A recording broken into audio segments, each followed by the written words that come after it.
Good evening, race fans, and welcome here to the Flat Out Racing Network's coverage of the 7th race of the 6th season of the Dark Horse Racing Series, presented by Troy Lee Designs. As here tonight, we take to the Milwaukee Mile. Got a total of 13 drivers scheduled to take the green flag here tonight. Seth Cole alongside of Matthew Rodriguez. And Matt, it seems like we've ended up getting a little bit of a precursor for this race with some of the tracks we've run in the past here so far. New Hampshire, Phoenix, some of the other small, low-banked racetracks. So, we ended up seeing some hard, clean, but very close racing in those. Do we see the same here tonight? Do things get maybe a little bit more spaced out? Is it easier to pass? I mean, what's the aspects of this track in comparison to some of those other places we've been to? Milwaukee is one of those places that kind of is a driver's track, and some people love it and some people hate it. Some people love it for the fact that it's mostly strategy and it's very hard to pass. It's much of a driver's track. It kind of puts it in your hands. But that also works to its detriment of, well, hey, this is a kind of a driver's track. Draft doesn't work really that great here. Aero wash is terrible. I mean, can put some air on the front wing. You'll send some guy up the track. That's kind of what we're going to be watching tonight is you're going to see guys trying to capitalize on restarts and on pit stops. Past that, I don't expect a lot of passing tonight. Very few drivers took time. You see Craig Forsyth, the last of those in 7th. You've got Jeff Hysong in 8th, Matt Wagner, Joseph Morales complete the top 10, then Jason Hand, Joe McAdory, and Thaddeus McMurray, the rest of the 13-car field. Last week at Michigan, we saw Rick Ravon get his second win in a row, third on the season. We've seen kind of the back and forth between himself and Craig Forsyth, but now the momentum seems to be in the camp of driver number 1. Is this a track that Craig Forsyth needs to win at to keep that ongoing battle alive? I don't really know if it's a must-win scenario just yet. I think it's kind of in that realm of it's a little bit concerning with that double points race of him being so far behind, but it's not a, hey, we're sounding the alarm yet. I think we got just enough time as, man, AJ Hobson and Rick Ravon look almost identical.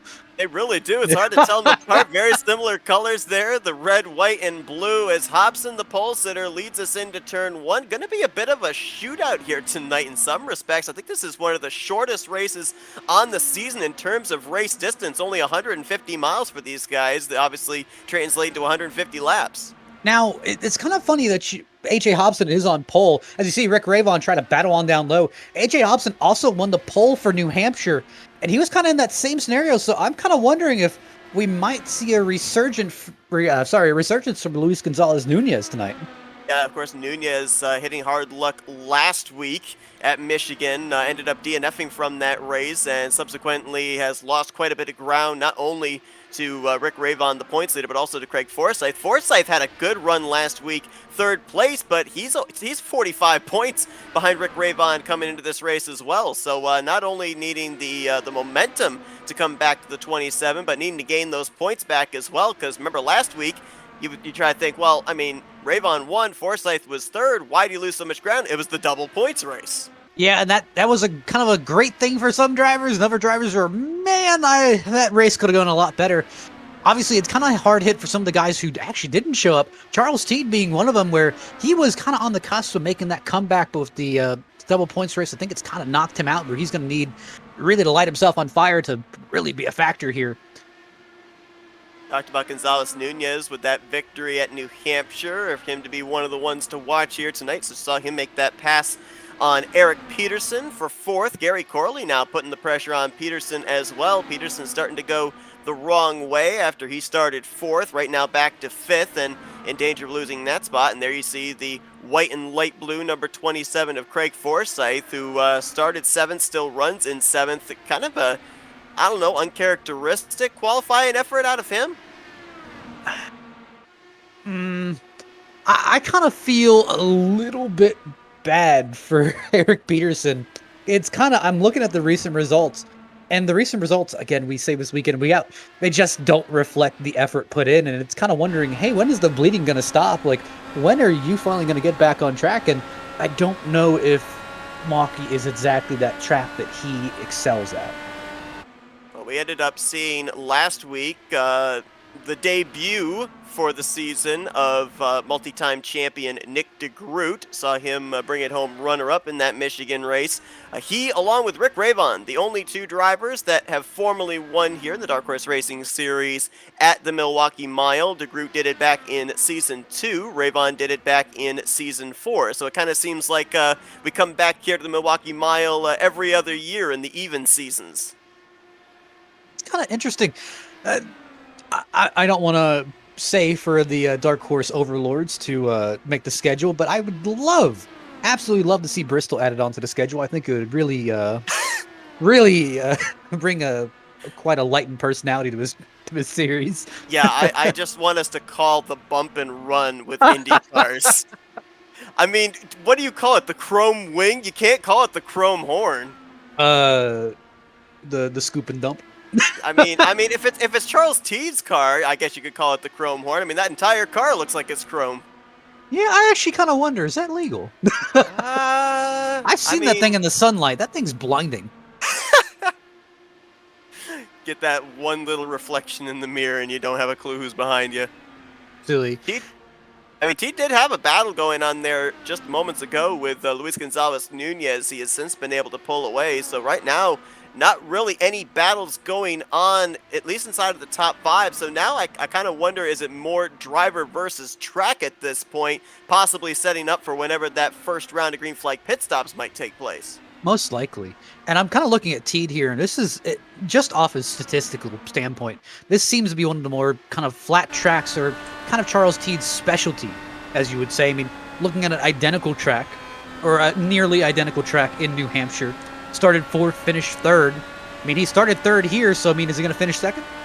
Yeah, could be. Slowly work your way up there, one position higher than where you start. Riding on board here with Charles Teed, and of course, looking at our telemetry of the 50 car, running in the 5th gear there. So, I don't know, probably unlikely we're going to be seeing anybody shift up there to 6th gear, because I don't really know if you necessarily need draft, because slightly long straightaways, but is there enough for the draft to even come into play? I could see 6 maybe being used if we're tight on fuel, possibly just try and make the RPMs just a little bit lower to try and save just a pinch more fuel, but I don't think we'll really see that come into play until about the end of the race.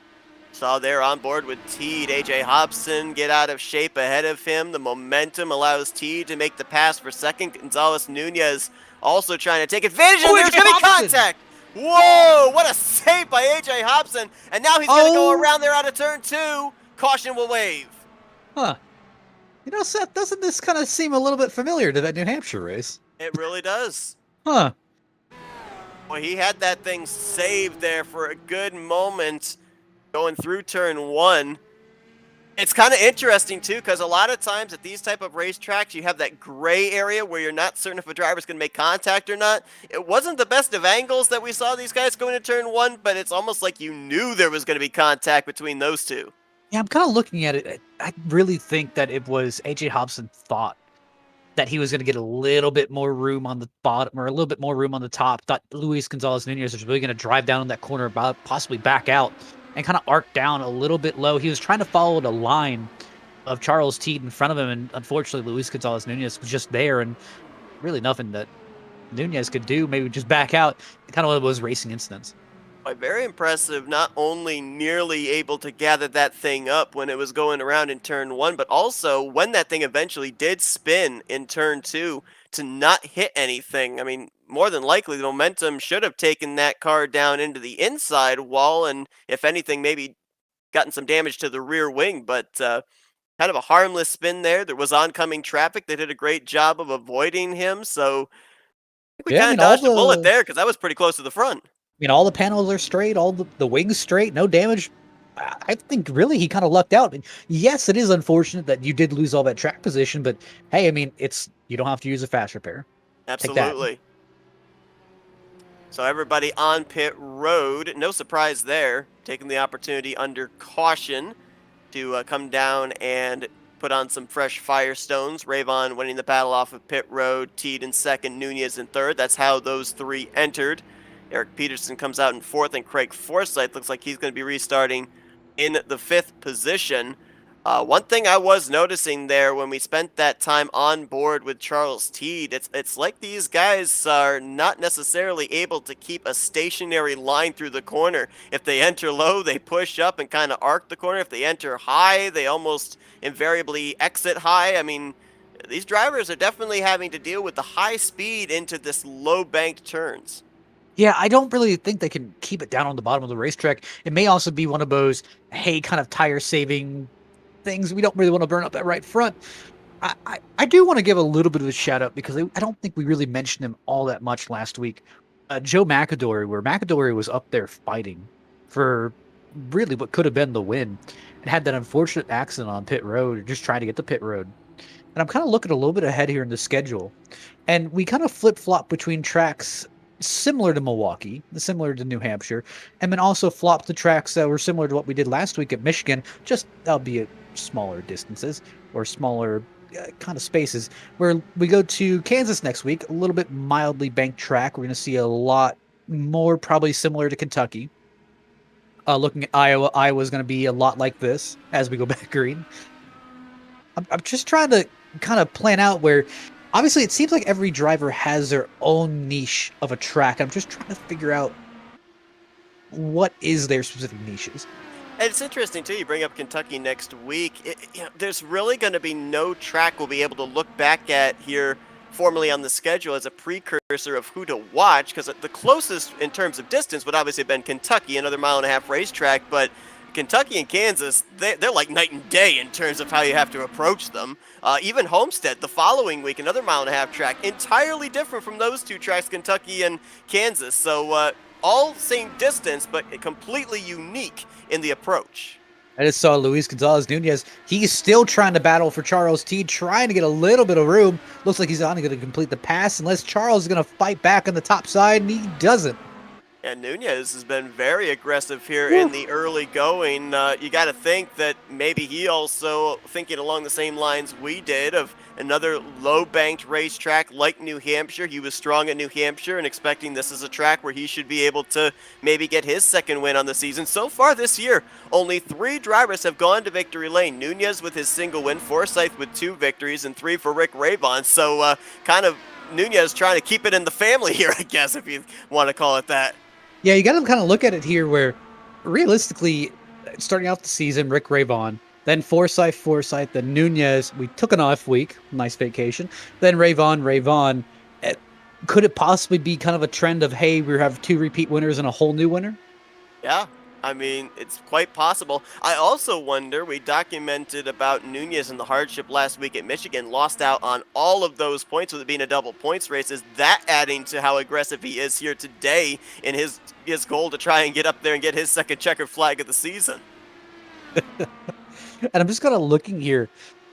I did notice Eric Peterson maybe a couple laps back. He really had trouble getting off of 2. I just noticed a little bit of damage to that right front wing. He dropped about 3-4 spots. Kind of one of those, hey, kind of a bad day getting worse. When you have that wing damage, it affects the car so much off the corners where it just will not turn.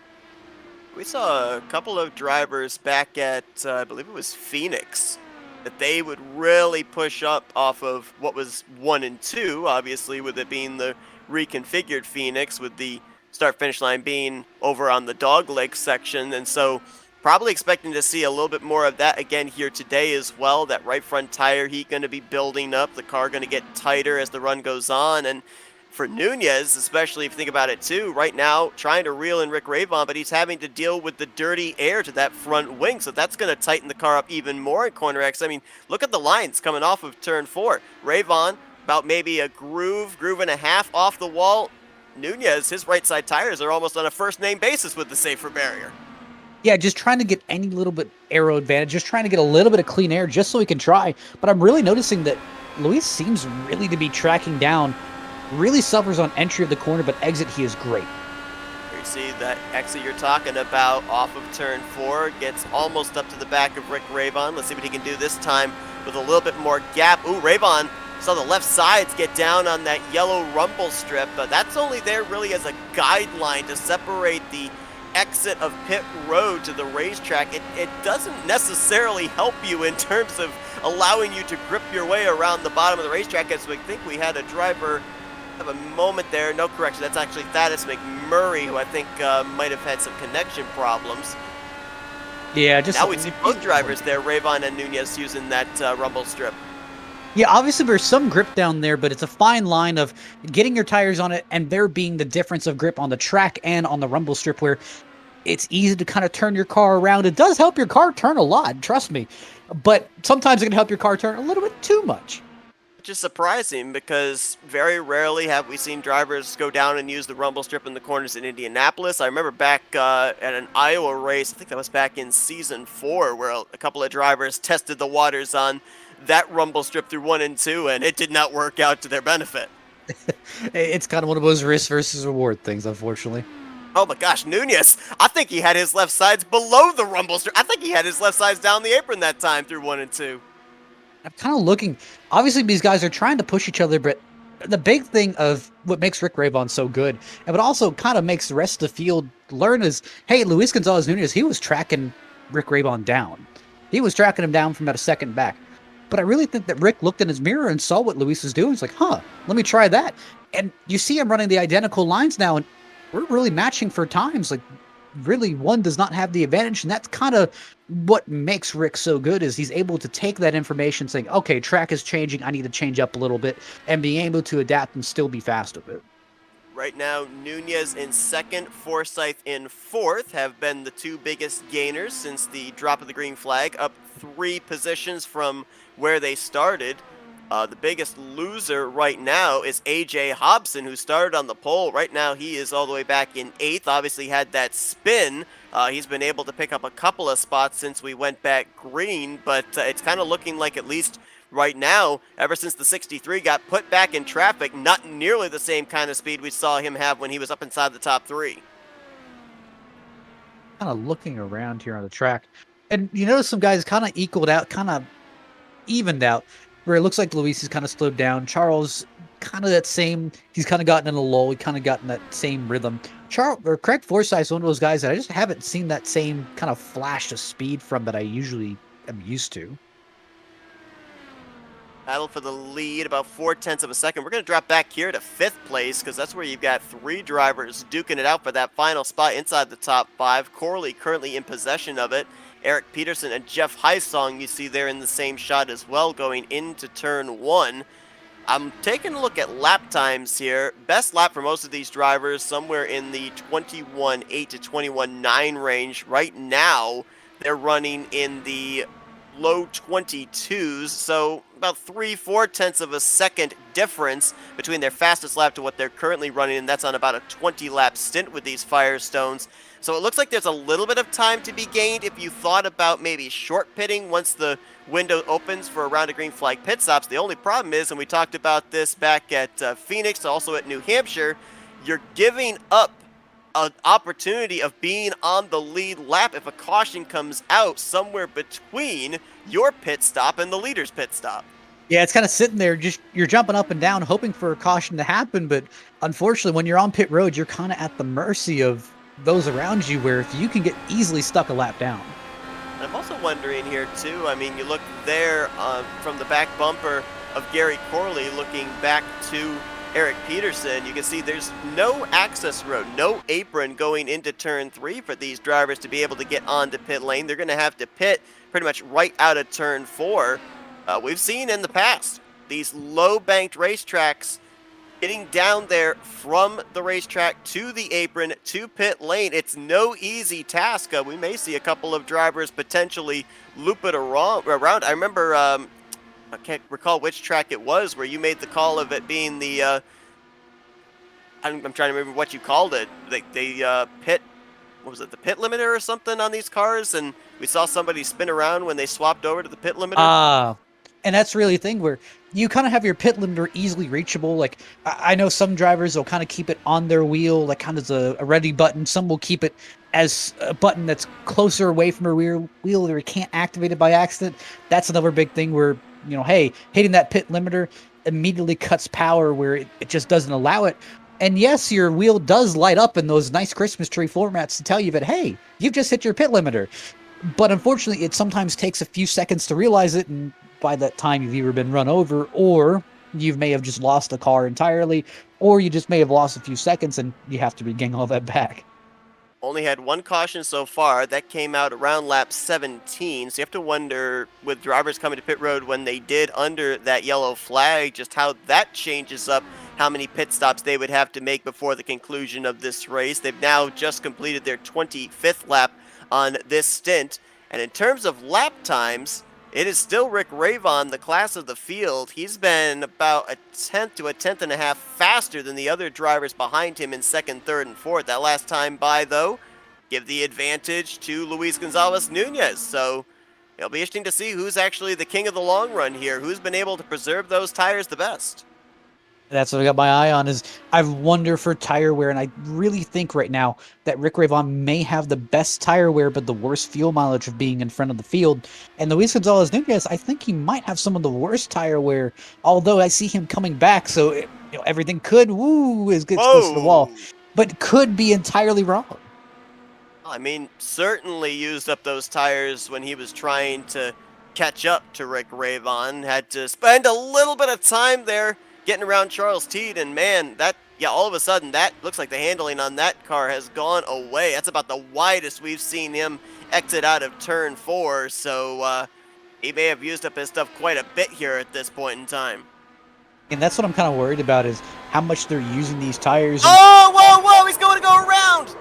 Right on board with him. You saw him get his left sides on that apron, on that rumble strip, trying to gather the thing back up, but he loops it out of turn 4. Caution away for the second time today.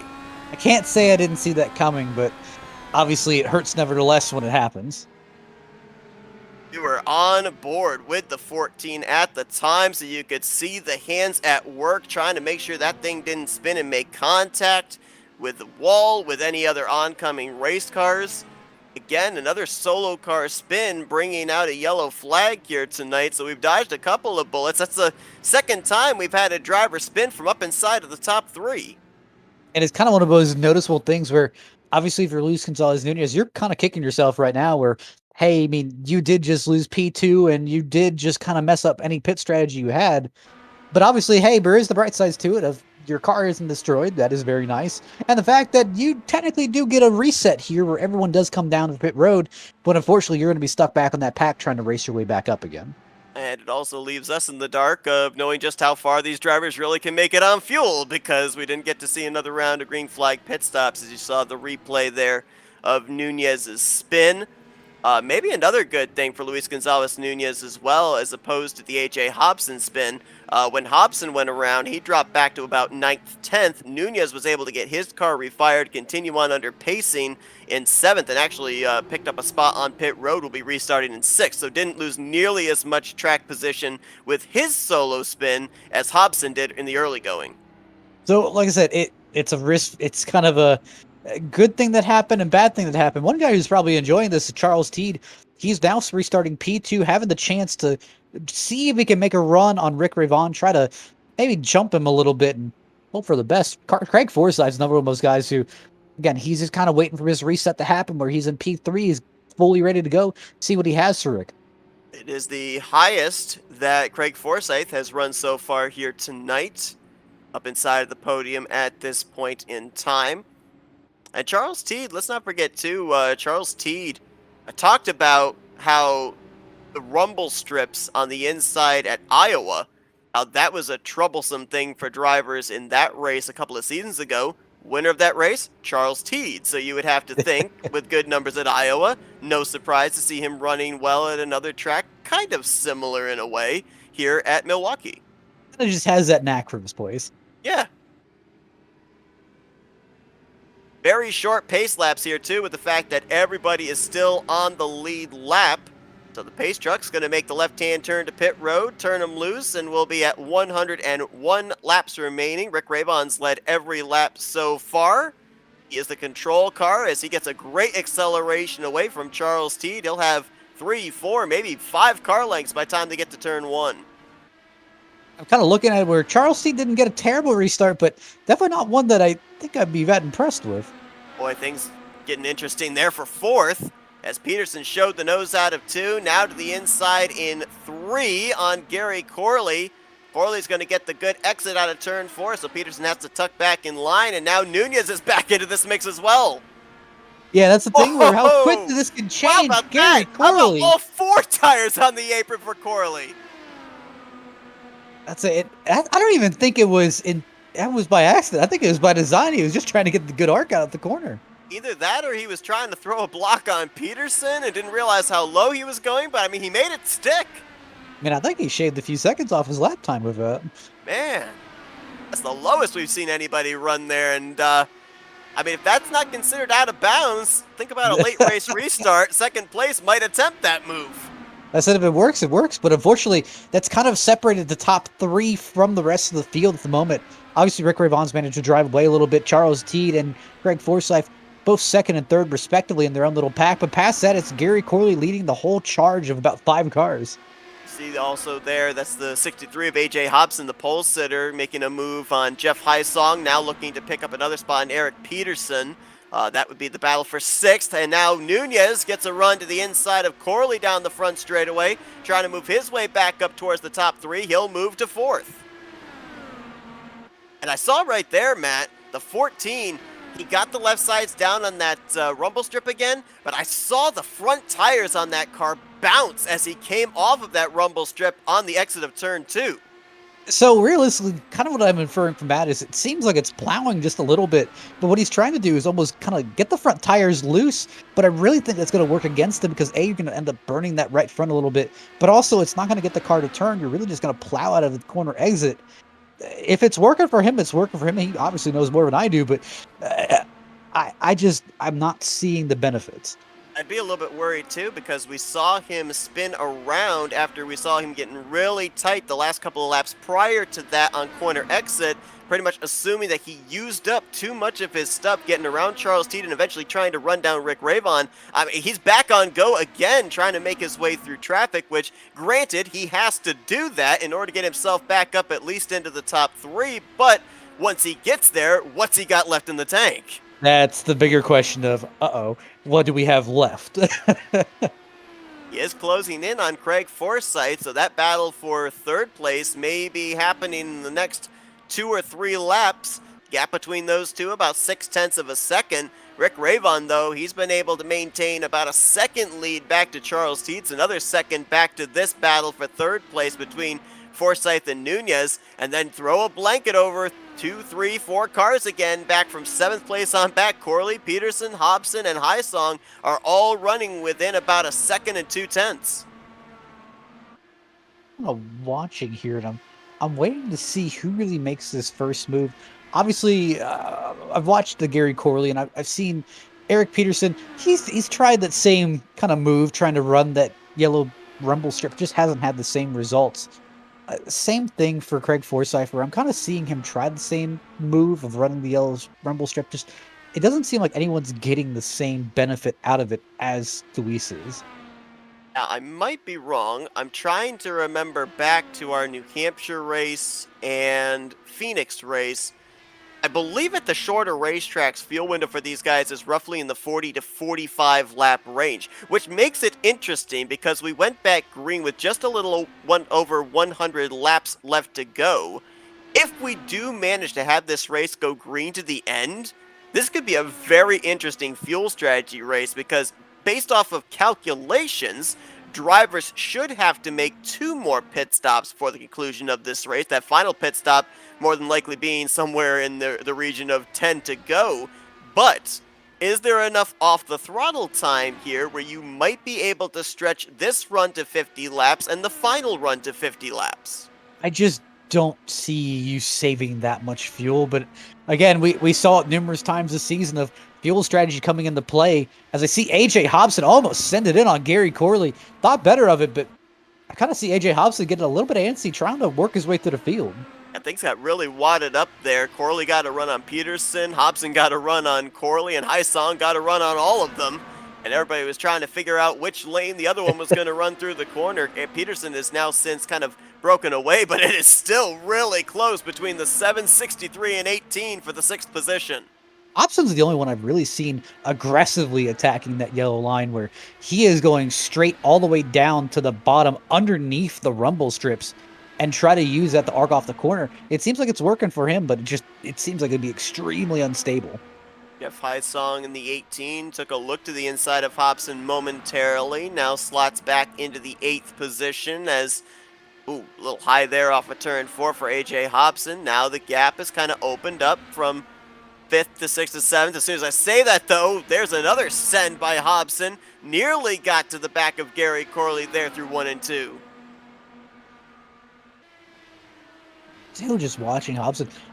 I really think Hobson's fast, but it's one of those things where track position just plays so much of a factor in this, and passing is just so difficult here.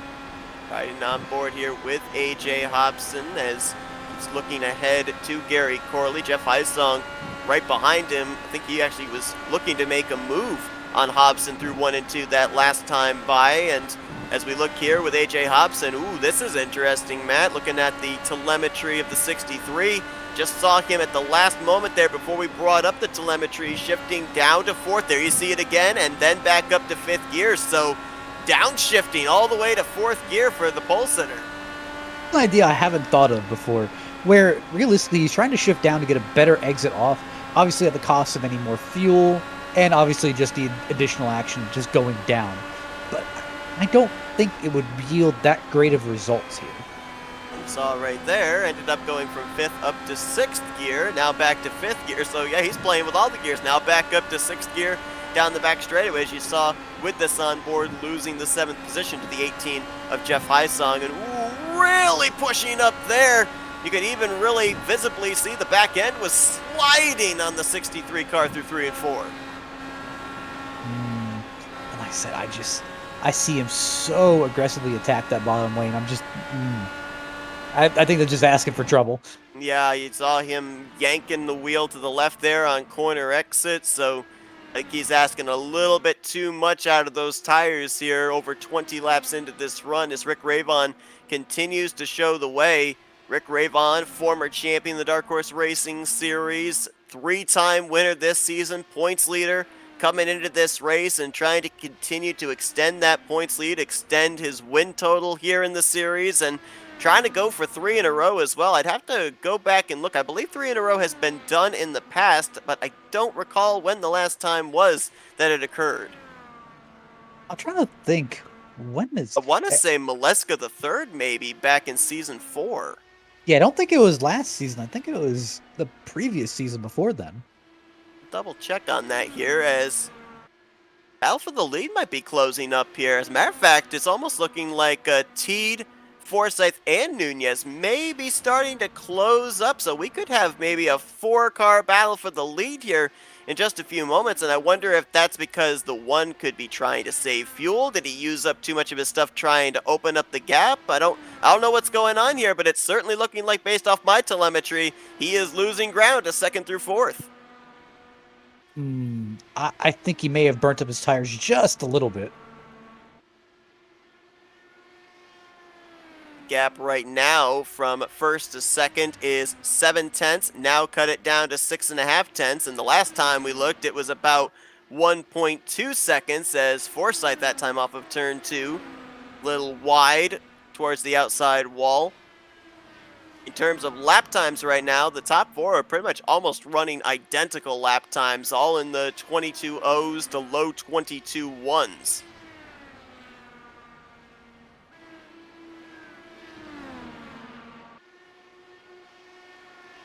And looked, last driver to win 3 races in a row. It was indeed back in Season 4, and it was the driver we're talking about possibly doing it here in Season 6 if he's able to close out the deal. Rick Ravon ended up going back to back to back at Phoenix, Iowa, and Long Beach between September and October of 2021. Believe it or not, I miss Long Beach. I don't know if the drivers will echo that sentiment. Some of them might. That was a fun race. And I see AJ Hobson trying to make that dive on Gary Corley. Man, that car looks unsettled. Gotta wonder how many of the drivers. Whoa! And I wonder if right there Corley not all that appreciative of the previous move of the 63. Either that or was just turning the car. Oh, Hobson is gonna go. Oh no! Is that is McMurray that he just clobbered? No, that was actually Yes, it was McMurray. Oh, McMurray just kind of turned into a Oh, and unguided missile. now the Caution comes caution's out. out. I mean, granted, the caution kind of had to come out, and there was nothing Thaddeus McMurray could do in that situation. He had no choice but I to mean, turn up the racetrack to turn that he car had the around. car locked to the left, but it just wasn't turning. Wow. I thought we were going to be 3 for 3 in solo car spins, but unfortunately, Hobson 63 spun down into the path of the 37 of Thaddeus McMurray, and you can just see that 63 of Hobson is crabbing down the front straightaway. A lot of suspension damage, so that will more than likely be our first faster pair of the day as we go back and take a look at what happened. Realistically, You were Seth, talking about it. Hobson was, it's exactly what we were talking about. yeah. It was just he dove a little bit too far. He had the left sides fully under that strip. He had the right sides on the rumble strip. So what's really saved him before is when he's put those left side tires underneath that rumble strip, he's managed to have that same grip of the racetrack. So the grips kind of match. But obviously, with the apron being a little bit more less grip and the rumble strips almost being no grip, almost like ice, pretty much as soon as he had both the tires on less grip, it just came right on around. He tried to save it like he did last time, but unfortunately, Thaddeus McMurray was just kind of trying to make a judgment call of where he thought he was going to go, just kind of picked wrong, and unfortunately just ramped off. And aside from the earlier spin by AJ Hobson, both this spin and the Nunez spin, the kind of the moral of the story we're learning here is if your car is not handling well, it's never going to get better. It's only going to get worse because we've seen both of those drivers. It's looked like they've been very unsettled, and that's just prior to them looping it around. And that's why so many people, everyone's usually divided on these kind of flat tracks where, think of almost like Martinsville in a way, where people, they call it a driver's track where equipment doesn't matter. But realistically, you can really see the people who love these tracks, who are great at tire saving, who are great at just making sure they hit their marks every time and know how to deal with maybe an ill handling car versus those that, again, they may not have that great of car control, or they just may not be as experienced with this car.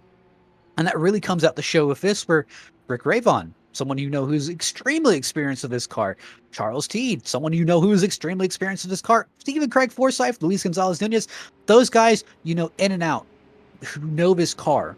But you also see some of the guys who may be a little bit newer to this car, may have a little bit less experience. Think of Gary Corley, AJ Hobson, Jeff Heisong, those kinds, where they may have a little bit more difficulties these type of tracks because it's really driver dependent. And it's the driver dependent on knowing the car and knowing how it's going to respond. Thaddeus McMurray, he's taken on his faster pair. He lost a lap in making his way to pit road. AJ Hobson has been on pit road for the last 2 laps, has not taken on his faster pair, and still sits in his pit stall, so not sure what's going on there with the pole sitter. Lights should be going out top the pace truck this next time by, I do believe. Want to give a shout out to the sponsors of the Dark Horse Racing Series, including Sim Wrap Market, who's got a special promotion for the Dark Horse Racing Series fans. If you head over to simwrapmarket.com, you get 10% off of any order using the promo code DARKHORSE10. Again, a big shout out to simwrapmarket.com, as well as the other great sponsors we have here for this series, as Rick Ravon and company. They were on pit road once again under this caution. They've had the benefit of coming to pit road under 3 cautions so far here tonight, have yet to make a green flag pit stop. Is that a good thing or a bad thing, though? Because if they are going to have to make a green flag pit stop between now and the end of the race, that's more than likely going to be the money stop, the stop that decides this race, and they've got no prior experience here so far in the event of coming to pit road under green flag conditions. To be honest, it's kind of good and bad. I kind of think of this in a situation with Rick Ravon where it's good because no one's trying a special strategy on me. No one's going to try and undercut me here at the moment. Everyone's on the same strategy, so I know what they've got. But it's also bad for everyone, bad for him because, again, he's not on a special strategy. He doesn't have anything that will win, so he needs to basically just straight up beat the rest of the field rather than work on strategy based.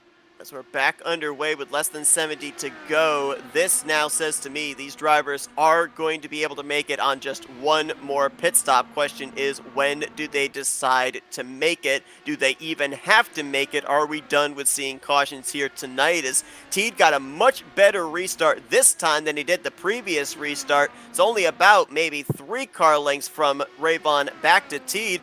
Just about everybody on back also timed it really well. Only a car length back to Forsythe, 2 back to Nunez, and another 2 back to Peterson. It's worth noting that we did actually end up having AJ Hobson say it's done for today. I think just 2 spins is enough for him, and he didn't want to come back out and have the potential for a third. I kind of feel bad for him because he was obviously fast this track, just had bad luck, and really I think he was just kind of pushing a little bit too hard trying to get back up front of the field. Started on the pole, was up inside of the top 3 when he had his first spin with contact between himself and Luis Gonzalez Nunez, and then it just never seemed to head in the correct direction from him from that point on. So unfortunately, back in the garage area. This kind of reminds me of exactly of New Hampshire. Qualified on pole, got in an accident, and then actually he was still running at the time, but he ended up finishing P10. So fast, but maybe only fast when he's got the track position advantage. Well, qualifying is great because you have those short bursts. You don't have to worry about long run pace, saving tires, etc., which is great. But it's also bad because because some of these guys are really more long run guys. I kind of view Craig Forsythe as more of a long run racer rather than, hey, he's just going to beat you with outright speed. Well, Luis Gonzalez Nunez, another driver who experienced the spin here at the Milwaukee Mile. He's been able to fight his way now back up to 3rd. Saw him make the pass on Forsythe just moments ago. And he's now trying to hunt down the top 2. Like I said, that's a man on a mission. I think he can get there, but it's another one of those things where I think he may need a good caution to kind of reset. Trying to attack because you're kind of thinking here, he's having to drive up through the pack. He's having to run his car harder in lanes that would be non-preferred, obviously trying to get better aero and make sure he has lanes to pass these guys. Or Rick Rayvon, hey, he's got the whole world in front of him and he doesn't really have to worry about anything. And it's kind of that thing where I think he's going to burn off his tires a little bit earlier and hopefully another caution comes out and bails him out. Craig Forsythe lost the 3rd spot to Nunez and now under fire from Eric Peterson for the 4th position. There's Jeff Hysong just back there as well in the 18, running in 6th. Was a little surprised that we hadn't seen Hysong running up anywhere towards the top 5. He's kind of been a mainstay the last couple of weeks up around that vicinity, has been very consistent. Yeah, realistically, he's just kind of been, for lack of a better word, vibing.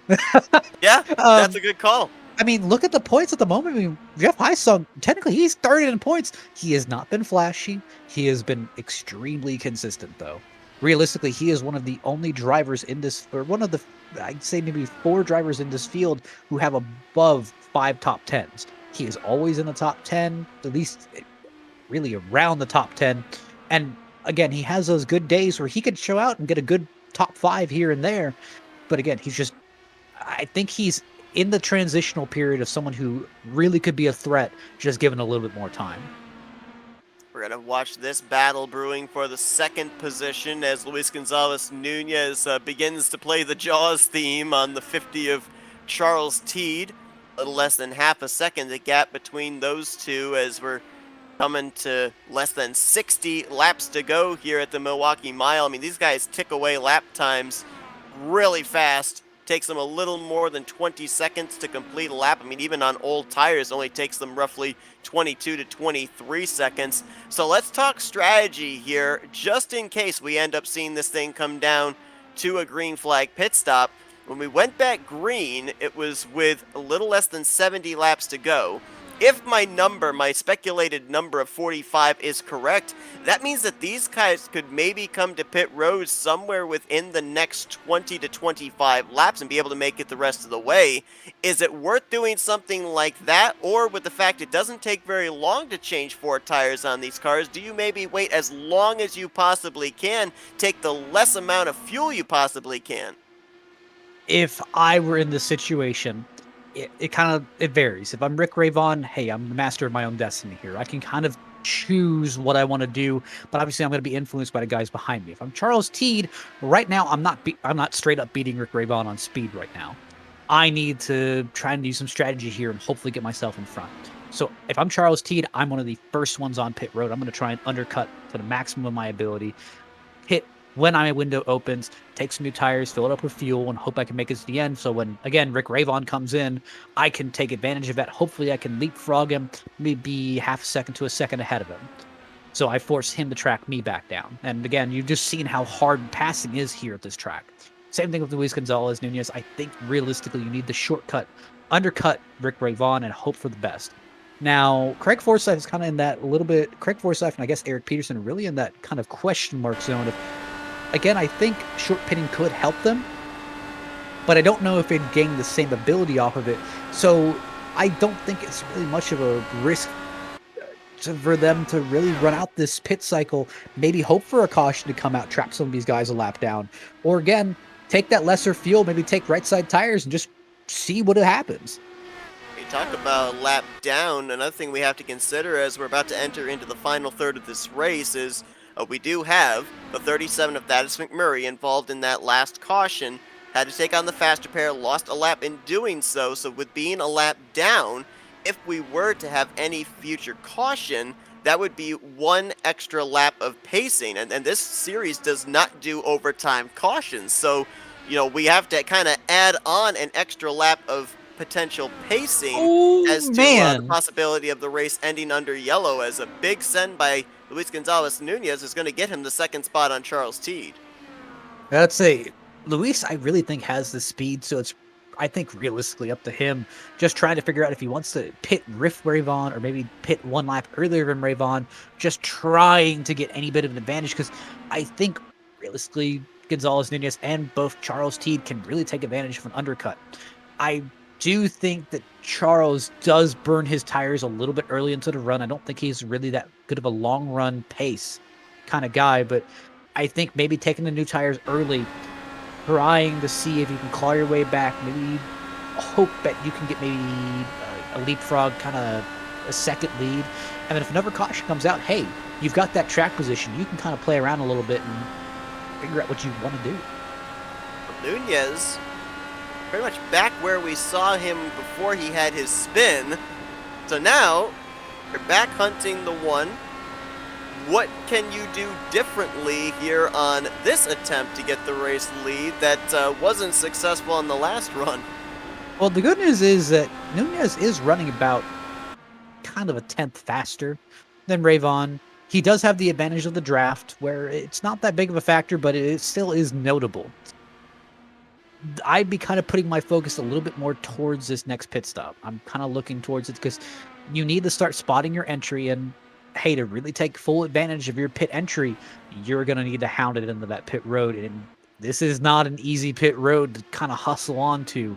Yes, the pit road itself is quite large, but the entrance is very narrow. Same thing for the exit. The exit is very narrow as well. So I'd kind of be focusing on that where, hey, I need to pretty much go straight up to my line, slam on the brakes, hope not to spin it around, and hit my pit limiter to make sure that I'm right on the edge of, I want to try to get the fastest pit stop possible. It's interesting you bring up Nunez possibly trying to short pit Rick Ravon. It's kind of been the MO of the driver of the 14. He did it at Auto Club. He did it at Kentucky. Usually one of the first drivers to hit pit lane. So it'll be interesting to see if he does do that here today on a green flag pit stop at the Milwaukee Mile, or maybe kind of changes his strategy up here in relation to what the one car does. I mean, realistically, looking at both of them, they're both basically carrying the same speed, which is good and bad. Which is good because you're not losing any time, but it's good because you're not really making any time. And that kind of goes both ways, where you can stay on the same strategy of Rick Ravon if you think you can beat him on speed. Strategy will bail you out if you think you have enough or the same speed as Rick Ravon, but you just need hopefully a strategy call and you think you can save tires just a little bit better than he can. Like I said, I'm a gambler. I'd love to roll the dice because Rick Ravon, he hasn't really been in draft today. He hasn't had to deal with the aero push of these cars. He hasn't been struggled with that. So I think the moment that you get him in draft, it's going to take him a few laps to really kind of get himself back to how he needs to race, and that may give you just enough opening to kind of drive away. So again, if my numbers are correct, if it's about 40 to 45 laps you can make it on a tank of fuel, these drivers could go another 10 to 15 laps, but should they choose to come to pit road now, they should be able to make it the rest of the way. So far, not seen anybody electing to go with that strategy, as not sure which to follow here. The battle potentially for the lead, or this great three-way battle going on for the fourth position involving Forsyth, Peterson, and Highsong.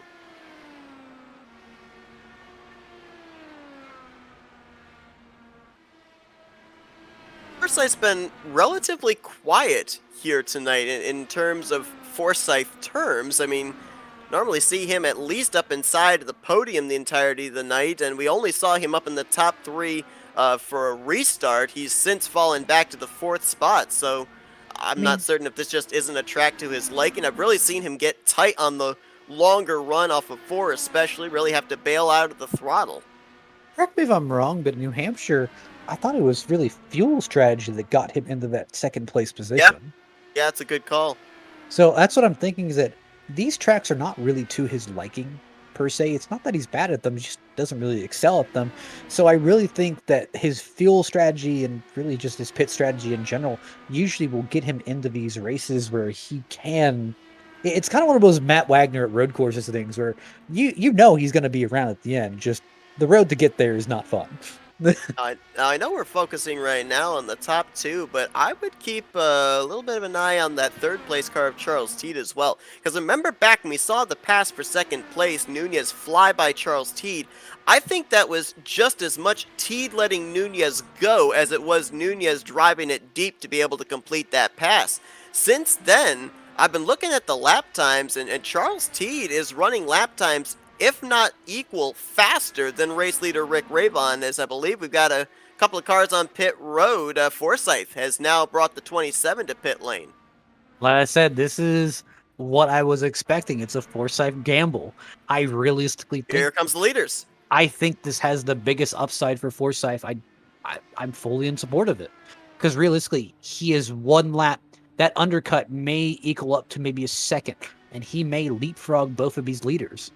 Joseph Morales was in the same lap as Forsyth. You just saw there from first and second. Ravon and Nunez come to pit lane on the same lap. Charles Teed is going to elect to stay out, so I'm assuming right now he's of the hope that there might be a caution that comes out and he can get most of these faster cars trapped a lap down. Yeah, that's the thing where I think really the ball's put in Charles Teed's court right now, where I think he needs to run long. He needs to run a little bit longer, needs to kind of stretch out this strategy because if a caution comes out, he is in the perfect position. He can trap a lot of guys a lap down. And again, just like you said, he can kind of change up his strategy a little bit where, hey, right now, undercutting is not really an option for me right now because I've unfortunately been undercut by all the leaders. So what I'm going to do is I'm going to run a little bit longer. I'm going to try and save my tires, and then I'm going to take a little bit less fuel, maybe take two tires or four tires, and hopefully try and drive away with what I've got. Teed, Highsong, Peterson, McAdory, and Corley were the five utilizing the long strategy. We've now got Eric Peterson coming to pit road along with Corley. So we've got three drivers now that are trying to stretch it a little bit further. And with Charles Teed taking the race lead, this now makes him only the second driver tonight to lead a lap. Up to that lead change, Rick Ravon had led every lap since the start. Yeah, I'll openly state that undercut strategy did not work for Craig Forsyth like I thought he was. And I'm trying to take a look back and just seeing what's different. And I think it really was the pit entry where it doesn't look like Forsyth was as aggressive as he could have been. Just trying to make sure he was going to make it on pit road without issues.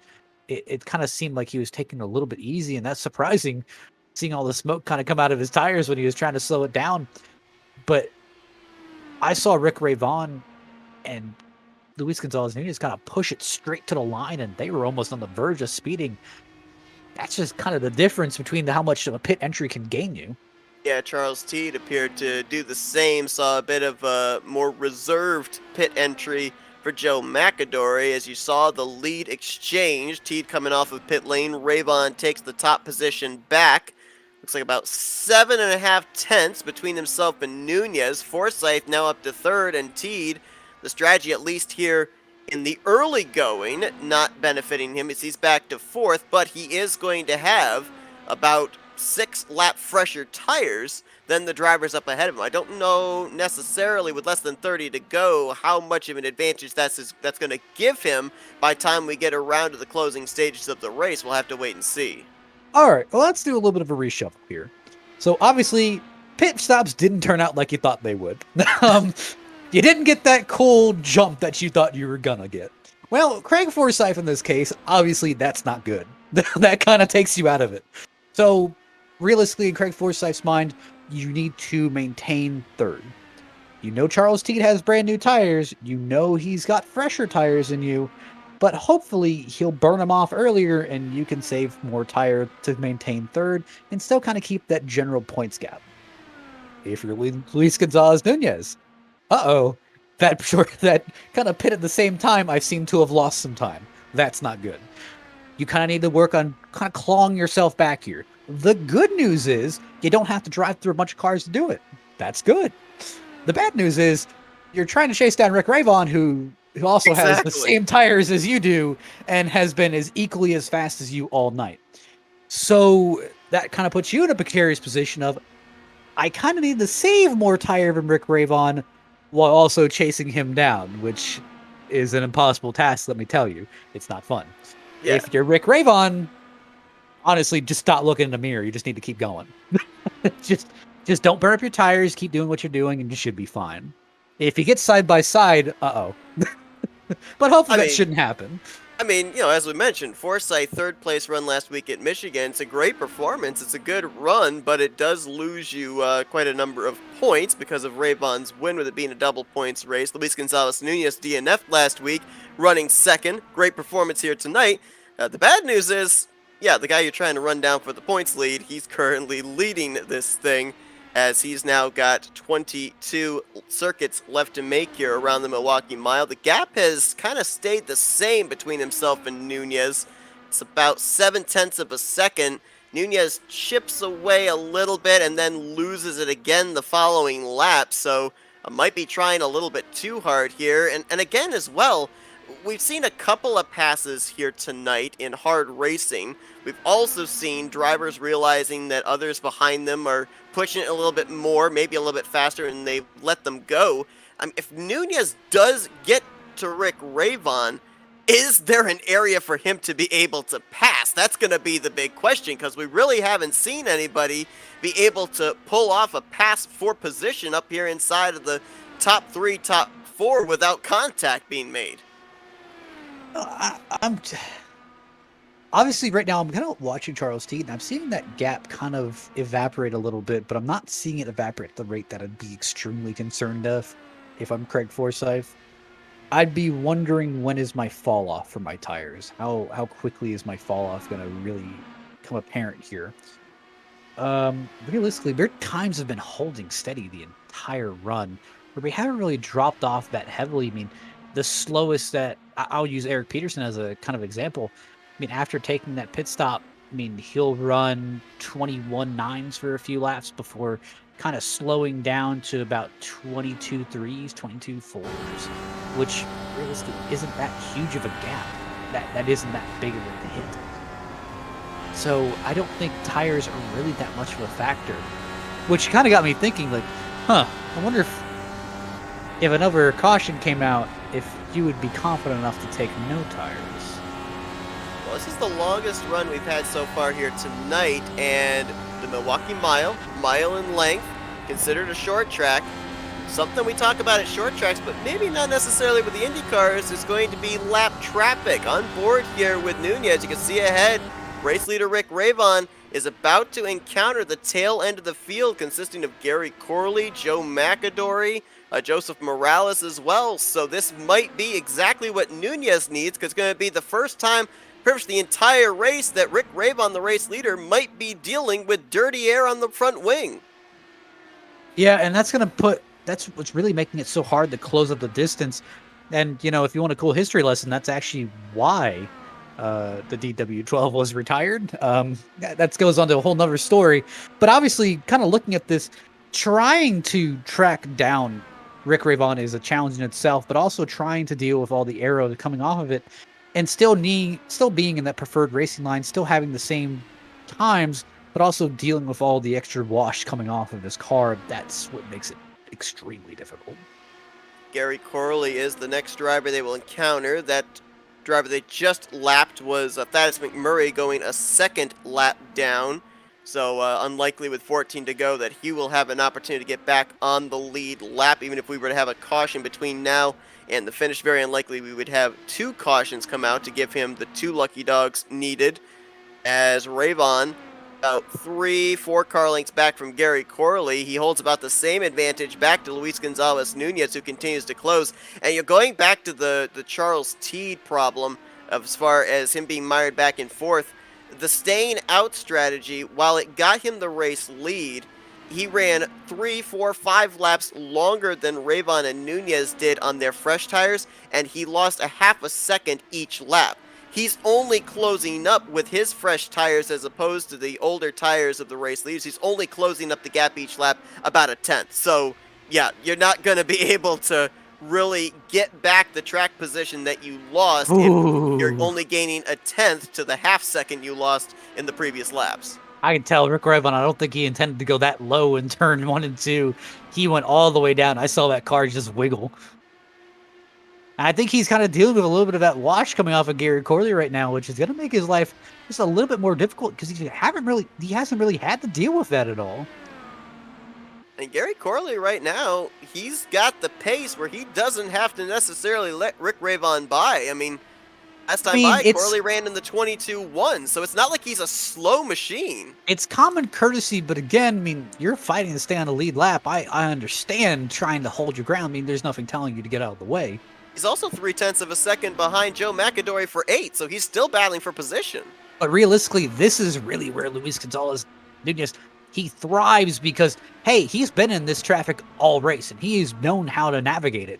But Rick Ravon, this is the first time I think I've seen him in traffic, which, again, not saying he doesn't know how to get through it, but going 140-something laps, not hitting traffic at all, and not having to deal with the arrow wash coming off of cars, to suddenly, man, this car isn't handling like I thought it was, and I need to kind of maintain my position. This kind of puts a whole new emphasis on, I've got 7 laps to go. I've got to hold this guy behind me, and I don't know how this car is going to react when I try to pass this guy. And Nunez, look at how he lets his car ride up. Oh, Corley and Ravon going to get together. Cautions out as the leader is wrecked in the middle 1-2, and he gets hit by another car. I don't know what Ravon was doing there. Oh, I'll man. be perfectly. I said, I understand wanting to get around. Teed was the other car. I said, I understand wanting to get it by a guy. Obviously, the thing of being a lap car is you have to be predictable. But also the thing about being the car that has to pass the lap car is that you also need to be predictable. Realistically, Gary Corley was never expecting Rick Ravon to send it 3 cars deep into the inside. I don't think this is over. I think he went off after the 7 there as he's now making his way back to pit road. Yeah, I'd say I don't think it was Gary's fault. Realistically, go back and take a look here. Yeah, I agree with you. I was surprised he sent it in there on the 7. Obviously, yes, you could argue that, again, Gary should know that the leaders are behind him. However, kind of having that awareness of you don't think the leader is going to send it 3 cars back on you. That's a send. There's no doubt about it. No, whatever way you slice it, that is definitely a send. Realistically, I call that desperation. Yeah. It was Rick Ravon knows that he has to go. I was going to point out that Luis Gonzalez Nunez, he was running higher through the corners and getting really good exits out of the corner, and he had actually closed it up to, I believe it was a car length.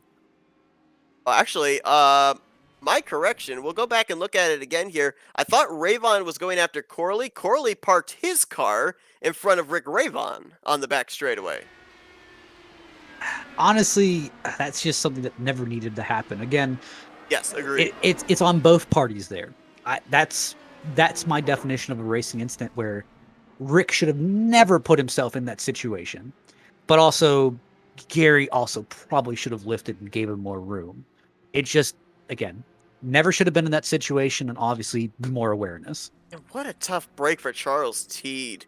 Just an innocent victim in that, saw the smoke, went to the outside of Forsyth there, and unfortunately gets clipped in the right rear tire, gets airborne, and went for a wild tumble there into turn 2. Just like that, Charles Teed, because his car was upside down, he had to call the tow back to pit lane, and he is now multiple laps down. So what was looking like was going to be at least a 4th place finish. Who knows if he might have been able to get up there to Forsyth to get that final spot on the podium, but just like that, with less than 10 to go, that good performance is gone.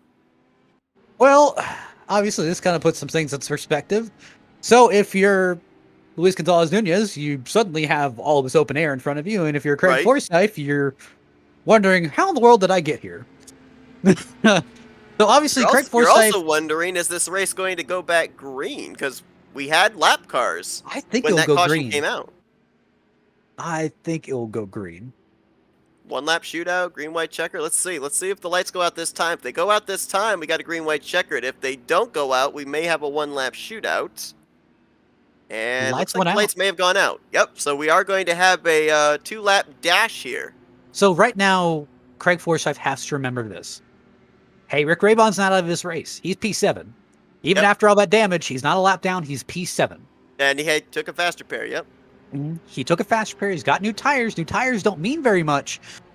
But you got to remember here, regardless of what happens, don't lose second. Don't Right. wreck the car. Yes, a win is a win. Win would help. Win would get you right back on top. Don't wreck the car. Don't send it from 3 car lengths back trying to get past him. It's not going to work, and all it's going to make is Eric Peterson very happy. Yeah, if Ray-Ban gains spots and points on you, that's something you can't control. But That's it. maintain what you can control. This is a track that Rick Ray Vaughn was dominant at, and that you weren't really that dominant of a car. Now Rick Ray Vaughn has had issues, and you are now the more dominant car. Take advantage of it. Well, Nunez, beautiful restart here, going to open up a pretty good gap into turn 1. He's only got to make 2 more circuits around the Milwaukee Mile. We saw him pick up his first career win in Dark Horse Racing Series back at New Hampshire, looking just a few weeks later to get career win number 2, as this time out of 4, he'll see the white flag. And realistically, it's not really a question who's first at this point, but it's a question who's third. As I see Jeff Heisong, he's having a little bit of blinking issues, but he was battling. Oh, it looks like, yeah, he's still battling for third. He's trying to hang in there and pass Peterson. Ray-Ban to the high side on Joe McAdory for 5th position, but out of 4 for the final time. It's going to be Luis Gonzalez Nunez taking the checkered flag here tonight at the Milwaukee Mile. Oh, pour salt in that wound. I just saw that Joseph Morales at the last minute just barely got in front of Rick Ray Vaughn for that 5th position. He did. Whoa. That by both Ray-Ban and McAdory. That might actually be a replay-worthy battle to follow back to the start-finish that's line. good and bad, but awesome for Joseph Morales. P5. First top 5 of the season, if I'm not mistaken. Hey, after the Joseph beginning of this Morales. season, I'm proud of him. I'm happy to see him up this high. Absolutely. As Nunez burning it down here on the front stretch. I mean, who's to say if the contact doesn't take place between Corley and Ray-Ban that Nunez didn't have a strong enough car and didn't have a setup plan to be able to get around Ray-Ban for the victory, but certainly was kind of gifted the track position when Ray-Ban ran into his issues. It's one of those wins that we don't usually get these kind of wins, but we'll take them when we get them. But Right. you got to kind of think of it like this, where it was going to be a race to the finish because Ray-Ban was dealing with traffic for the first part of the race, and he was trying to figure out how to correctly manage the car. While, again, you got to think Luis Gonzalez Nunez, he's been doing this all race. He's had to come from the back to the front about 3 different times. He was used to this, and this is where he thrived. So realistically, it was going to be. Oh my gosh, that pass by Morales, he he split the middle. He threaded the needle. I said, I think he had new tires, so it looks like those fresh Firestones helped just a little bit, but man, Man, I mean, he just barely cleared himself. Let's take an onboard with him because this was a gutsy move. I mean, realistically, he's not in the championship points at all, so, I mean, full on, send it, hope it sticks, it's last lap. Look at this. Wow, and just barely edges Rayvon at the line. You're right, there was no lift in that 60 car. I That don't was know a if, heck of a move. I don't know if Raymond appreciated that, but that definitely looked cool. Wow. Let's take a look at the finishing results from this evening's race. Things certainly kind of got ramped up to 11 in the final 10 laps or so of this one as Luis Gonzalez Nunez, his second victory of the season. I mean, how good has it got to feel for him, too, after the DNF last week in the double points race at Michigan to be able to not necessarily gain all the points back he lost, but at least gain a portion of them back? Yeah, so again, you kind of have to think where this won't stop it won't fully fix the issue, but it'll stop the bleeding. Where hey, this is what Forsyth needed. He needed a good run. He needed something where he can kind of hang his hat on and say, hey, like I said, it's something. It's it's not going to be a win. It's not going to be a great thing, but P2 is P2, and that's some good points. Especially with Rick Ravon finishing P6. That's not at a track that Rick Ravon seemed very dominant at. That is good for Craig Forsyth. I mean, basically, it puts a track that Rick Ravon would be good at and takes it away from him from a good result. Great points day as well for Eric Peterson. I'm glad to He's see going to he be rebounded. Yeah, he's going to be on the he podium here tonight. Driver that came into this race fifth in the points stains and had that dogfight with Jeff Heisong in that final two-lap shootout. Heisong going to bring it home in fourth, so he'll stay up inside of the top three, top four, potentially in the standings. Peterson did not look comfortable all night, so just for the fact he's able to drive away with a P3, that is incredible. Yeah, Peterson coming into tonight only had one top five prior, and that was a fourth place finish in the season opener at Poconos. This is actually his first podium finish on the season, 7 races in. Joseph Morales, we saw with that amazing move, going to get the final spot in the top five. Rayvon in sixth after dominating this race, leading the most laps. It was looking like he was going to be the one to maybe be in victory lane for the third straight race, but unfortunately, as we saw there, the contact at the end puts him outside the top five. Joe McAdory, last car on the lead lap, in seventh. Thaddeus McMurray, he got one of his laps back, but finishes in eighth. Gary Corley, I believe he finished this race behind the wall, 2 laps down in ninth. Charles Teed, who was involved in that last caution, unfortunate run there for him in 10th. Certainly not indicative of how strong a race car he had the entirety of this race. And then you see the rest of the drivers back here. AJ Hobson called it an early night, and Matt Wagner, Jason Hand, who were scheduled to be on the grid, neither one took the green, so they get scheduled or they get slotted into the 12th and 13th finishing positions as these drivers will be preparing themselves to head a little bit further west towards the Midwest to the Kansas Speedway next week. But it's time to talk with our podium finishers here tonight, and let's see if we can kick things off with a driver that we just documented gets his first podium finish on the season, and that's Yeah. Eric Peterson. Eric, Matt and Seth up here in the FRN booth. You got us? Hey, how's it going, guys? Well, man, I'll tell you what. You had a really decent car here tonight. Looked like everybody out there was struggling, but that car kind of came alive there in the final 10 laps or so. Ended up getting on the podium with the wreck that took place in the closing stages, but had to hold off Jeff Heisong. I mean, how good does it feel to finally put this car on the podium, get some good momentum going for the 36? Yeah, it feels really good. We had a good car tonight. Not as fast as those guys up front, but I was holding my own there, fifth, sixth place, and I could catch them once we got a few laps on the tires. It felt like I was maybe just a little bit more in a rhythm than some of those guys, but yeah, it was a lot of fun. But those guys were pulling away from me. Rick and Luis. Luis was on a tear tonight. He deserves that win. With unfortunate circumstances, so did Rick though. But those guys were super fast tonight. I had nothing for them, but I certainly had something to finish, third, fourth, and fifth. But I hate to take a podium the way I did, but I'll take it. Eric, my man, I'm so happy to see you finally ended up getting the monkey off your back. Obviously, the 8th, 10th, 7th, 7th, and 12th place finishes, not that great. I had to repeat it just to make sure. Yep. Kind of going forward. I mean, we've got I think we've got Kansas coming up. Yeah. Let me let's see. I'd say, I'm let me trying to just double think. check. Yeah, I don't I'm even going know. off memory. Yeah, it's Kansas coming up. So Yep. realistically, you've got pretty much a good tear on these kind of intermediate / speedway tracks. What do you think about next week? Think it could be Um, a victory lane? I like Kansas. Yeah, I did well at Kansas in another series that we run, and yeah, just it's in Kansas is a good track. I like those intermediates. I like Iowa. The shorter tracks I seem to do better at than the big ones.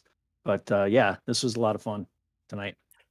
We were comparing this track to a lot of the other short tracks we've been here on this schedule, in previous schedules. We had obviously Phoenix, we had Iowa in previous seasons. And I remember back in the Iowa race, we ended up having a lot of drivers get their left sides down on that rumble strip through the inside of the corners, and it really unsettled the race cars, ended up spinning them around. Here tonight, it kind of seemed like Mhm. drivers weren't afraid of those rumble strips. We saw them get their left sides below the rumble strip. I think at one point we saw a driver actually put all four tires down and run that Yeah, apron access road off in turns 1 and 2. I mean, yeah. was there an unsettling of the car if you got down there, or was it one of those rare occasions where it actually helped guide the car through the corner? Yeah, this is one of those tracks where you can do that. Coming out of two there, you can get below that yellow rumble strip, and the car just had enough grip to run down there if you timed it just right. I did it a couple times, but it wasn't on purpose. It was more like the front end just stuck, and all of a sudden I was heading that way, so I might as well just take it and go. But that wasn't my intention. But yeah, in turns 1 and 2, that the car just settled well. If you got out of it just enough early, like kind of right where the Safeco barrier started there, that's kind of like was my point. And then you just let the car roll and turn in. And as soon as it started to turn in is when you were on the gas and just kind of hit that. There's a little point in turn 2, those rumble strips right kind of makes a natural apex right there. And that's the point you want to hit. At least that's what I thought. But obviously I wasn't fast as those other guys. I got to go back and look and watch their lines. But yeah. Well, second top five of the season, first podium of the Mhm. season here tonight. Eric, Mhm. congratulations once again. Before I let you go, we'll give you the opportunity to thank some sponsors and do some shout outs. Yeah, thanks. I want to thank you guys for broadcasting. It's always nice to be, up here talking to you guys. I want to thank my dad down in South Carolina, and thank Charlie and Craig. They were in our Discord channel along with Gary and AJ Hobson, who exited early. But yeah, those guys helped out a lot, just chit chatting during the race. And thank all of our sponsors, and congrats to Luis and Craig for the finishing up the podium. Eric Peterson, third place here tonight at the Milwaukee Mile. Congratulations once again on a great run. Best of luck next week at Kansas. All right, thanks, guys. Let's see if we can now dial up our second place finisher. Gonna gain some points here on the points lead heading into next week. We don't know just exactly how many, but Craig Forsyth, Matt and Seth up here in the FRM booth. You got us? Hey guys, how you doing tonight? Doing good. I'll tell you what, we got treated to a heck of a race. Got really exciting there at the end. I ended up just seeing moments ago with the driver's chat that was going on, just saying that you missed that wreck by inches. I mean, it certainly looked close to us as well, but I mean, got you up there into second on the back bumper of Nunez there in that final 2-lap shootout. I mean, was there anything you could have done to at least stay in touch with him and have a shot at him on that final lap? Oh God, no. Him and Rick were class of the field tonight. They were by far. I think Louise was the fastest, and Rick was Rick had the lead, so good on him to hold that. I got lucky avoiding that wreck, and there being a wreck. I don't think I was getting second otherwise. Well, Rick, you're not Rick. Well, Craig, sometimes luck is all it takes. Obviously, Rick didn't have that luck tonight. So, kind of taking that into a little bit of consideration, obviously, this seemed like one of Rick's stronger tracks. This didn't seem like a kind of a track for you tonight. But going into Kansas, you guys are going to be on a little bit more equal footing. I mean, do you think you're going to be able to kind of make some strides or possibly take back the points lead going into Kansas? I'm going to give it a go, and this is normally one of my worst tracks. I'm not good at the flat oval tracks. It's not one of my fortes. So getting getting that over and done with and getting out with a good result is definitely better than I expected. So we ended up seeing drivers here tonight. Nobody really looked like their car was handling at peak. Some drivers were fast, but were really tight off the corner. Other drivers we saw, as their cars were starting to tighten up, they would actually then start to get loose on corner entry. I mean, what was the biggest thing you were dealing with here today, especially on that long run near the end? Oh, it was tire wear for me. I was too hard on the tires in the corners, and it wasn't going well for me. That's for sure. It's yeah, I wasn't treating the white tires nicely, and I'm normally not at that track.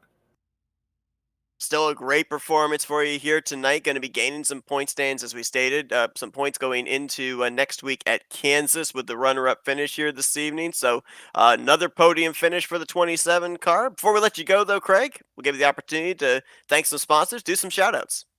I got to thank Jim at 40 Racewear and all the guys. And it was a good night tonight for everyone in the league. I think we didn't get the full field tonight, but we still got everyone who came out looked to have a good race. So it was nice seeing everyone. Yeah, and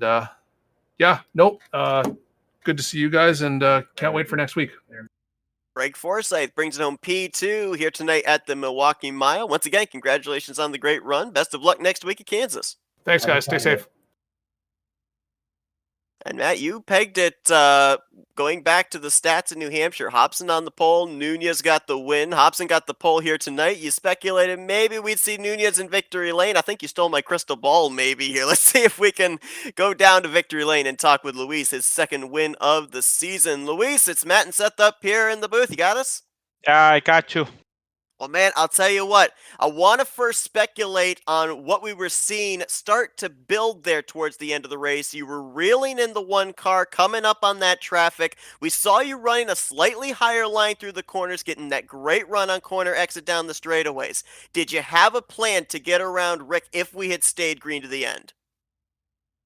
No, really, it's super difficult when you're close to 0.3 or something like that. The air is so difficult to try to do something.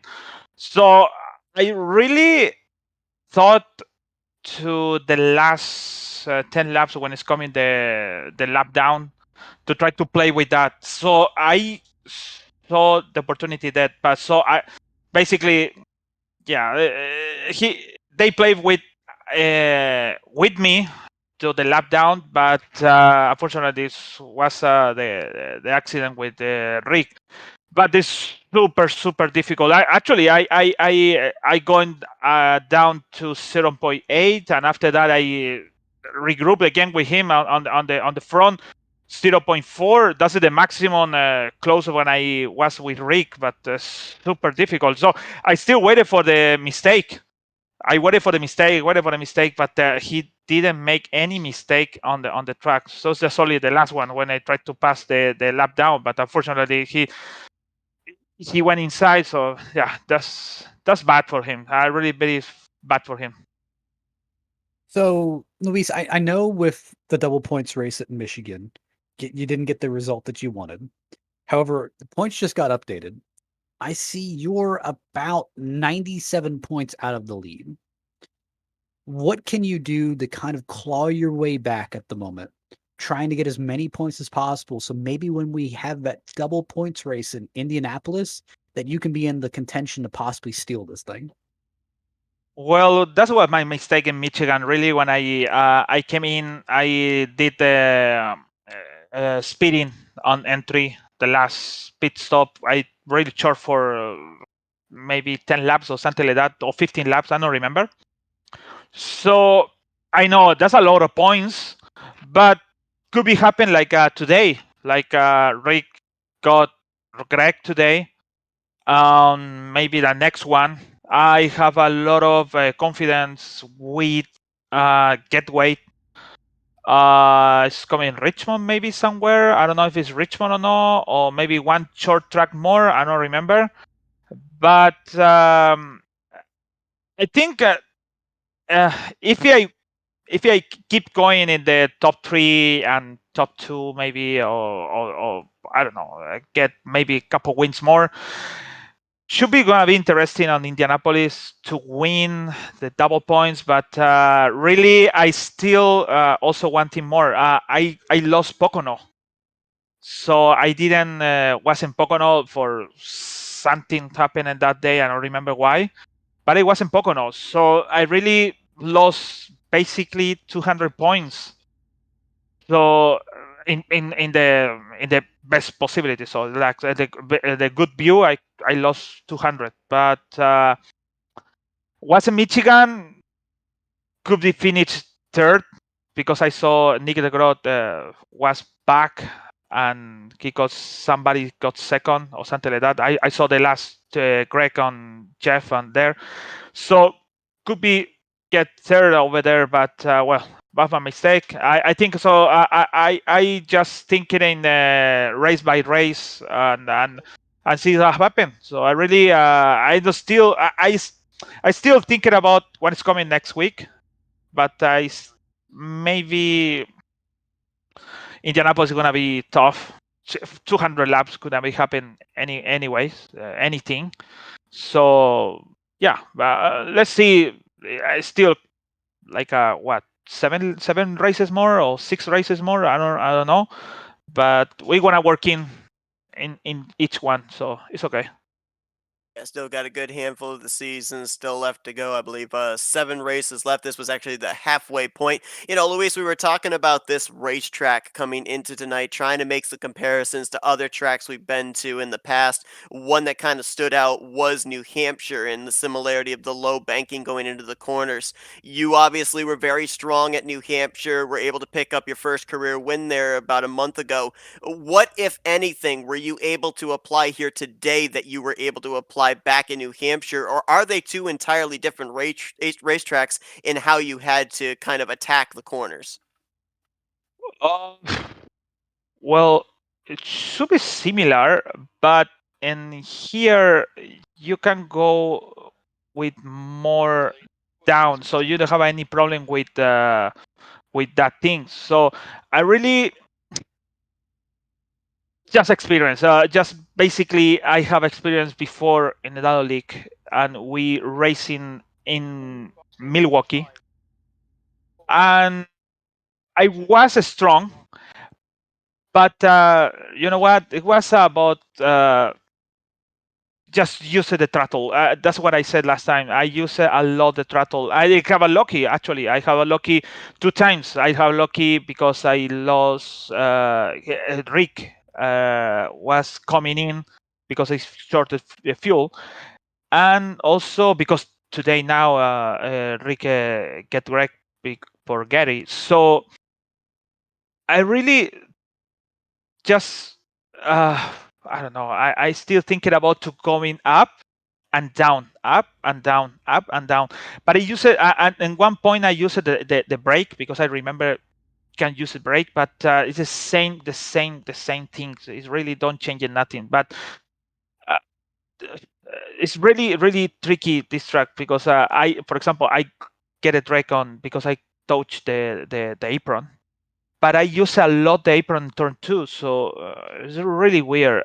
But in New Hampshire, it's just only if you go too low, you can lose the car. But if you go too high, you're gonna move faster. And here is if you go high, you're going slow. And if you go too low in this track, you're gonna be more faster. But you must to find the point how to coming up to down and try to wait for the mistake for the front guy. And also, this is the thing: Milwaukee, you waited for the mistake of the front guy, but in in New Hampshire, it's just only try to stay back with the guy and get the draft and pass on the turn 1 or turn 3 or anyway. Well, you talk about how the track today was unpredictable. We saw a lot of drivers, it seemed like, also dealing with that same problem. A lot of drivers looked rather unsteady out there, but right place, right time to be able to slip by that wreck to pick up your second win of your career. Congratulations on that. Some good momentum going into Kansas next week. Before we let you get back to celebrating, Luis, we're going to turn the mic over to you for some Victory Lane thank you sponsors and shoutouts. Yeah, sure. I'm gonna say thank you, you guys, for all the broadcasting you have today. I hope you enjoy the race today, like I enjoy it. I really swear, I really hot, but it was fun. I want to say thank you to Sim Racing 24/7, my main sponsor, Darren. The guys support me, give me chairs and everything. HyperX, what else? ESTV also too. And I'm gonna say in Spanish because my mom, my father, my sister maybe watching me over there. So I'm gonna say thank you for watching me. Thank you for support me. Thank you for stay over there. This picture is for you two guys. I'm gonna say Spanish now because maybe they don't understand nothing. I'm gonna say victoria para ustedes. Gracias por estar ahí conmigo. Gracias por ayudarme. Gracias por ver todas las carreras que corro y vamos a ver la próxima semana en Kansas. Let's see next time in Kansas. I hope gonna be a fun race. Green flag, zero yellow flag. So let's see if it's gonna be fun because a track like that is better with zero cautions and pit strategy is better. It's gonna be more fun. I hope. Well, we're certainly looking forward to that as well. Luis Gonzalez Nunez, your winner here tonight at the Milwaukee Mile. Once again, congratulations. Go and enjoy that victory. Thank you so much, and let's do it more. Thank you. So Luis Gonzalez Nunez becomes the third multi-time winner on the season. Rick Ravon now with 3, Craig Forsyth with 2, and Luis currently sitting with 2. The only 3 drivers that have gone to victory lane here so far this season, Matt. We've seen, in the last couple of weeks, there have been drivers that look like they could easily make their way into victory lane. Song's been fast. Eric Peterson, Charles Teed. We kind of look at these drivers as, I'll throw out the pun again, the dark horses to maybe topple the top 3. Next week at Kansas, we heard from Nunez. A lot of times we've seen at the mile and a halves, the long green flag runs, the strategy calls come into play. Kind of seems like that could be a place where we could see our 4th different winner on the season. Well, it's kind of interesting because we just got the standings updated. Right now, Craig Forsyth shortened down the lead to 32 points. That's great. But realistically, what this really comes out to is if you look at the season stats of both of these top 2 drivers, we have Rick Ravon and Craig Forsyth. They both have 7 races, 7 starts. The difference is Ravon has 3 poles to Craig Forsyth's 0, 3 wins to Craig's 2, an average finish of 3.71 to Craig's 4. I think he has 2 less top 10s than Craig Forsyth, but he has an additional top 10. The biggest difference in my mind that really puts us in the perspective of why Rick is so dominant at some of these tracks and why he's such a hard person to go up against. Where if you look at laps led, Craig Forsyth has led 93 laps. Rick Ravon has led 523 laps in the 7 races this season.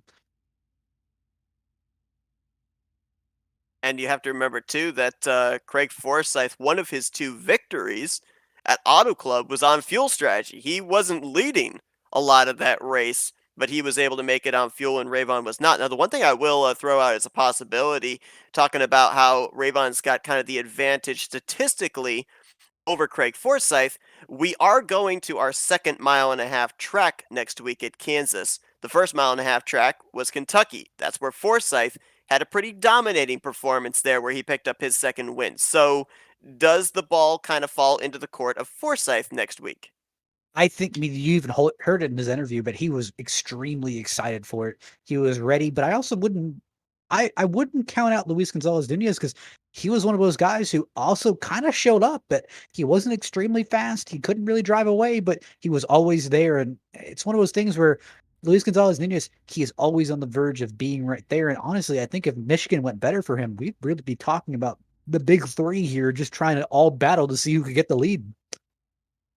And it was interesting too, and I'm going to follow up on this here this week and maybe have like an update for next week with Nunez talking about the fact that he missed out in the season opener at Pocono. I recall in past seasons that Dark Horse Racing Series had what was called a drop race. If there was a race you couldn't make or a race that you didn't want to start, you could actually choose one drop race during the season. The points would then get recalculated for the season finale at Indianapolis. Be interesting to find out from the Dark Horse Racing Series admins if that drop race is still in effect, because that might actually change up what the point standings would look like, the gap that Nunez has between himself first and second in the standings by the time we get to the end of the season.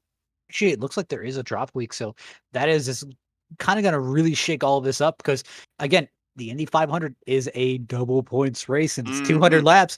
It is trying to figure out what your points gap is going into Indy is going to be difficult. And then just trying to figure out your win conditions of you don't want to go into the Indy 500 saying that, oh, I have to win the Indy 500 to win this championship. That's not really what you want to go into.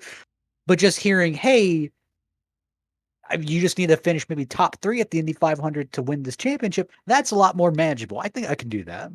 And we've seen a lot in the past year, too, with that Indy 500 being the regular season finale. A lot of times, one-off drivers enter into the field, and so a lot more points on the line to be gained and or lost. But tonight, Luis Gonzalez Nunez, right place, right time, had a strong race car. Again, we don't know if he had been able to get to Ravon, if he had been able to make the pass, if we had stayed green, but able to make his way by the wreck that took place in the closing stages, able to hold off Forsyth in the final 2 laps to capture his second win of his Dark Horse Racing Series career. Congratulations to him. As he said, just got to have some momentum now, kind of string together these good finishes because it's been an up and down season for him with good finishes and then DNF. So we'll see if that good luck can continue next week when we will bring you coverage of the 8th race of the season. We enter into the second half of the year here for these drivers at the Kansas Speedway.